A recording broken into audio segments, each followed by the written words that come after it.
most painful thing in our generation today is that we are following media and following the news and all that to lose value for spiritual things. But we don't even know that these people talking and writing articles and these occults and all that, it's not that they don't believe in spirituality. They only don't believe in Christianity. So if you let go your Christian life and you live a life void of spirituality, you will die a miserable death. Those people will write articles on tithes as if you were a devil to pay tithes, but they go to other altars and sacrifice their body. Some of them are sick because of power. They sacrifice their hearts. They have heart problems because they had to ascend a certain authority, and the sacrifice they had to make was to give away their kidney, give away their heart, and they are suffering, but it's the sacrifice for that power. And they come back and tell you that Christianity, we are wasting your time, we are pushing you, pastors and all that, insulting us, but you don't even know those people are more spiritual than some of the pastors. The only difference between us is that we come on open altars, they go on secret altars. Listen, the people we call carnal, they are only carnal by eliminating God, but they are not carnal, they are very spiritual. They are involving Satan in many things they do, that we rise up. Most of us rise up from the bed, start makeup and walk away. You are going to meet a boss who've worshipped his idol for 3 hours in the night, and he comes in and see you holding a Bible, and he say, you people, you spiritual people, but he didn't hold a Bible. He held something. He drank blood. He sacrificed his son. He sacrificed his child. Some people sacrifice deadly things. Parents, they understand what sacrifice is, and they trivialize sacrifice before you. They just gave away their mother, but come to insult you that you gave away 10% of your money.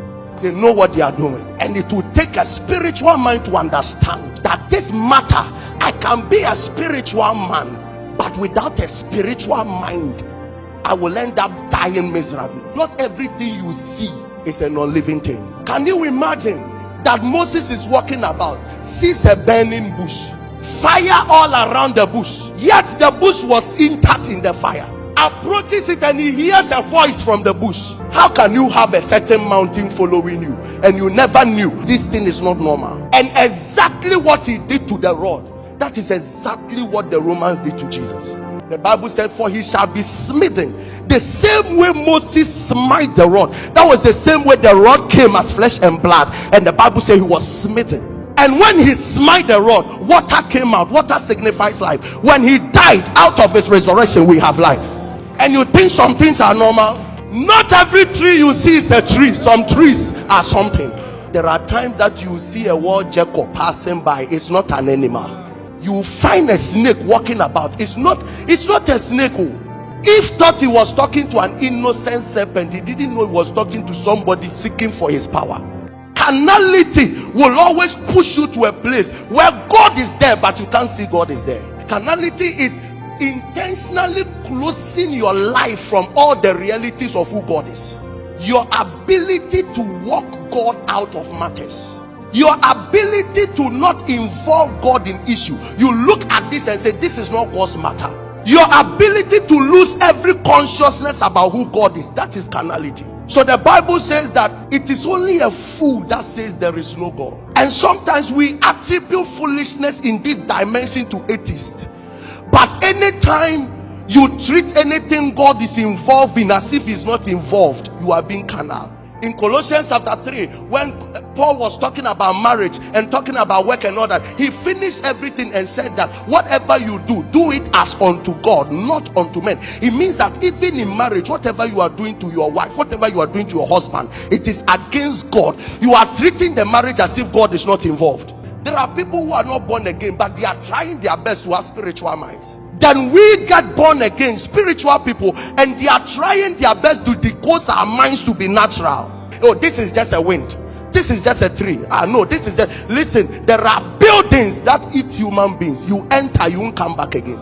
There are forests people entered and the forest disappeared. The Bible says that on the judgment day, the sea will give up the people it swallowed. It means that the sea captures some people. They are there right now, and it would only God that would demand their souls back.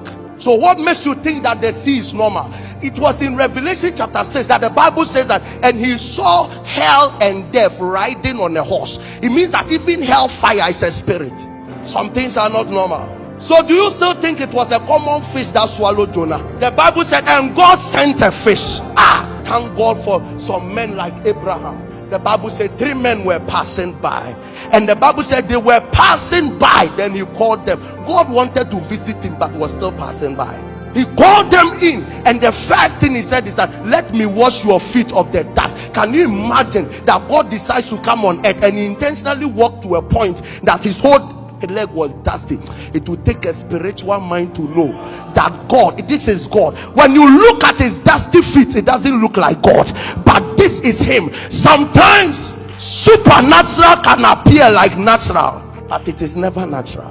It will take a mind that carries the spirit to understand